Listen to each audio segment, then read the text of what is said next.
आलमी बाजार में खाम तेल बुलंद तरीन सतह पर। पेट्रोल और डीजल की कीमतों में मुल्की सतह पर मुसलसल चौथे दिन इजाफा।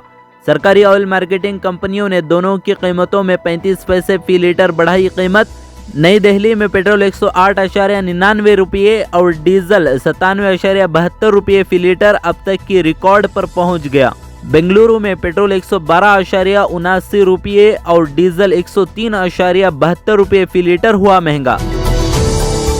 एडवोकेट मोहम्मद अफजल को कुछ नामालूम शरपसंदों ने खुलेआम मारी गोली। जख्मी हालत में अस्पताल में कराया गया दाखिल। हालत अब भी तशवीशनाक। पुलिस अहलकार ने बताया कि एडवोकेट अफजल मुजफ्फरनगर से वापस आते हुए पेश आया वाकया। पुलिस ने वाकये के पीछे पुरानी दुश्मनी का शिबा बताया। मामले की मजीद तफ्तीश है जारी। मुजफ्फरनगर के खटोली थाना इलाके में सरेआम चलाई गई एडवोकेट पर गोली। हमले में कुछ नामालूम शरपसंद लोग थे शामिल। यूपी में इंतखाबी रैली से खिताब करते हुए अमित शाह का कहना है कि यूपी में जराइम कम, योगी राज में लड़कियां भी महफूज, साबित हुआ जुमला। बीजेपी रियासतों में कश्मीर की तरह टारगेट किलिंग में हुआ इजाफा। गैर कानूनी पटाखों और ममनुआ केमिकल क्रैकर्स पर सुप्रीम कोर्ट का हुक्मनामा जारी। कहा एजेंसियों में इत्तेफाक राय नहीं या फिर आंखें बंद कर रखी हैं। अदालत ने तमाम रियासती हुकूमतों और एजेंसियों को क्रैकर्स पर पहले के हुक्म पर सख्ती से अमल करने की दी हिदायत। खिलाफ वर्जी की गई तो रियासतों के चीफ सेक्रेटरी और पुलिस सरबराहान समेत आला हुक्म होंगे जिम्मेदार। क्रूज ड्रग्स मामले में 3 हफ्तों से आर्थर रोड जेल में बंद आर्यन खान की कल हुई रिहाई। अदाकार शाहरुख खान के रिहाइशगाह के बाहर वेलकम होम आर्यन खान के पोस्टर के साथ मद्दाहों का लगा था हुजूम। बॉम्बे हाई कोर्ट ने जुमेरात को ही आर्यन खान को दी थी जमानत। जुमा को कागजात सही वक्त पर जेल में न पहुंचने पर नहीं किया जा सका था रिहा।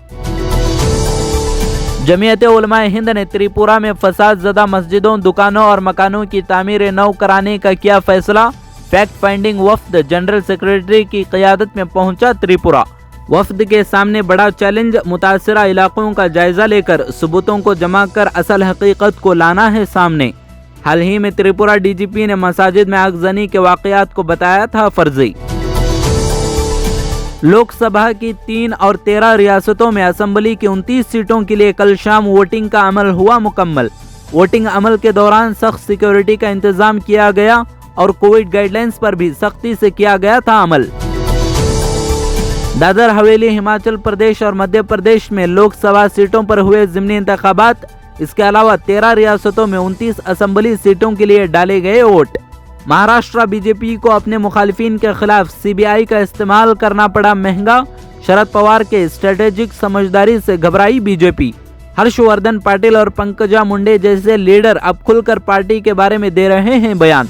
सीनियर वजीर नवाब मलिक भी सीबीआई के तरीक़ेकार और समीर वानखेड़े के बारे में रोजाना कर रहे हैं इंकशाफ।